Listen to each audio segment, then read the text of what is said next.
Mafia Atiq Ahmad का हुआ खात्मा। अब 61 माफियाओं की लिस्ट हुई जारी। इस लिस्ट में राजन तिवारी का भी है नाम। योगी के गढ़ गोरखपुर से राजन का कनेक्शन। बिहार से लेकर यूपी तक राजन का था खौफ। अब यूपी पुलिस की रडार पर आया राजन।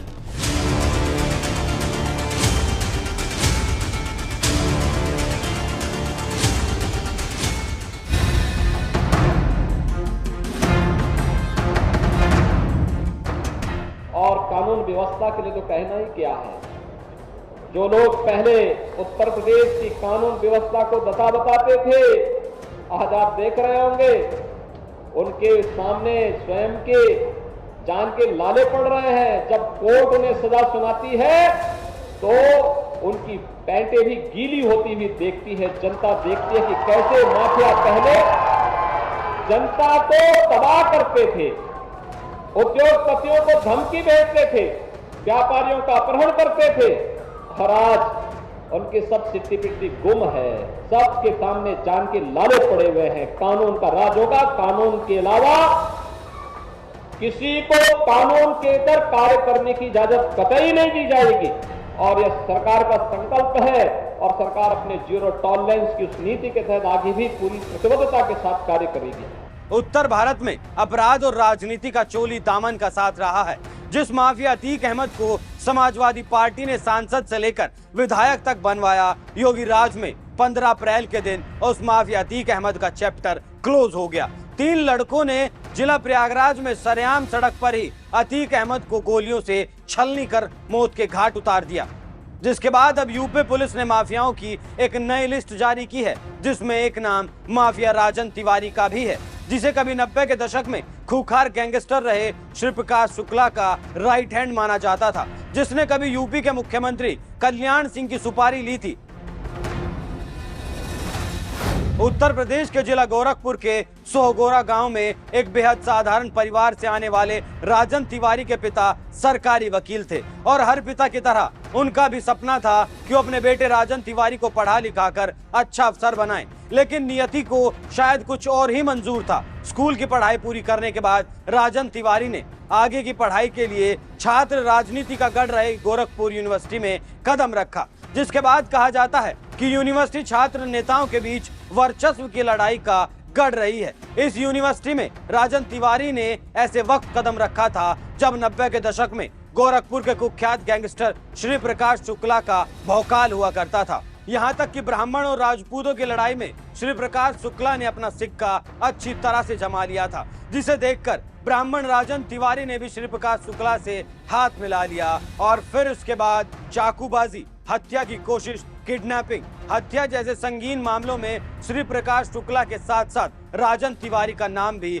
सामने आने लगा। यहाँ तक कि 24 अक्टूबर 1996 को यूपी के जिला महाराजगंज के लक्ष्मीपुर विधानसभा से विधायक रहे बाहुबली नेता वीरेंद्र प्रताप शाही की कार पर जब ताबड़तोड़ गोलियां बरसाई गई तो इस घटना में भी राजन तिवारी का नाम सामने आया।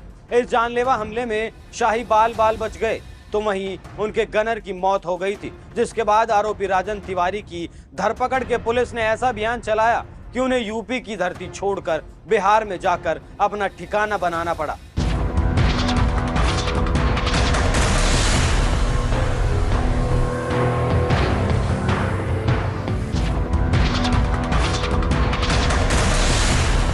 और फिर इसी बिहार में रहकर उसने अपनी कथित मामा और तत्कालीन विधायक देवेंद्र दुबे के सानिध्य में रहकर राजनीति का खरा सीखा। लेकिन इसी दौरान देवेंद्र दुबे की हत्या हो गई, जिसमें 2 नाम काफी चर्चित हुए। एक नाम था विधायक अजीत सरकार का और दूसरा नाम था लालू सरकार में मंत्री ब्रज बिहारी प्रसाद का। माना ऐसा जाता है कि देवेंद्र दुबे की हत्या रेलवे की ठेकेदारी में वर्चस्व को लेकर हुई थी और इस हत्या का बदला लेने के लिए राजन तिवारी ने श्री प्रकाश शुक्ला के सहयोग से पहले ब्रज बिहारी को ठिकाने लगाया, उसके बाद फिर अजीत सरकार को।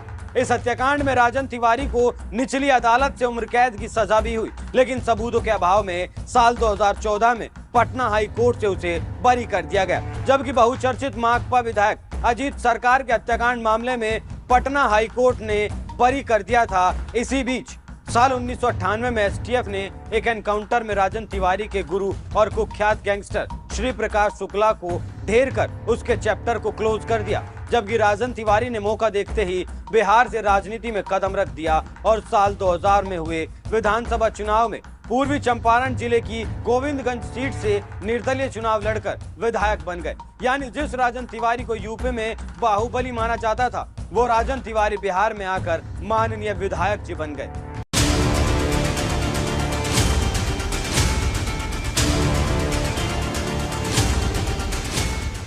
लेकिन बिहार में जब नीतीश सरकार बनी तो राजन तिवारी पर बिहार में भी शिकंजा कसना शुरू हो गया, जिसके बाद वहां से भागकर राजन तिवारी एक बार फिर यूपी लौट आए और साल 2017 के यूपी विधानसभा चुनाव से ठीक पहले बीएसपी में शामिल हो गए। लेकिन मायावती ने उन्हें टिकट नहीं दिया, जिसके बाद राजन तिवारी ने बीजेपी की शरण लेना बेहतर समझा और साल 2019 के लोकसभा चुनाव से ठीक पहले बीजेपी में शामिल हो गए, इस उम्मीद में कि शायद बीजेपी उन्हें टिकट थमा दे। लेकिन राजन तिवारी को उनके आपराधिक इतिहास का खामियाजा यहां भी भुगतना पड़ा और सवाल उठने के बाद बीजेपी ने उन्हें साइडलाइन कर दिया। फिलहाल जिस योगीराज में माफियाओं की खैर नहीं, भला उस यूपी में राजन तिवारी जैसे माफियाओं का कैसे गुजारा हो सकता है। यही वजह है कि माफियाओं के खिलाफ ताबड़तोड़ एक्शन ले रही योगी सरकार ने राजन तिवारी को भी नहीं बख्शा। पिछले साल ही बिहार के रक्सौल से पुलिस ने उन्हें गिरफ्तार किया था। फिलहाल राजन तिवारी इस वक्त फतेहगढ़ सेंट्रल जेल में बंद है और जिन 61 माफियाओं की लिस्ट योगी सरकार की पुलिस ने जारी की है,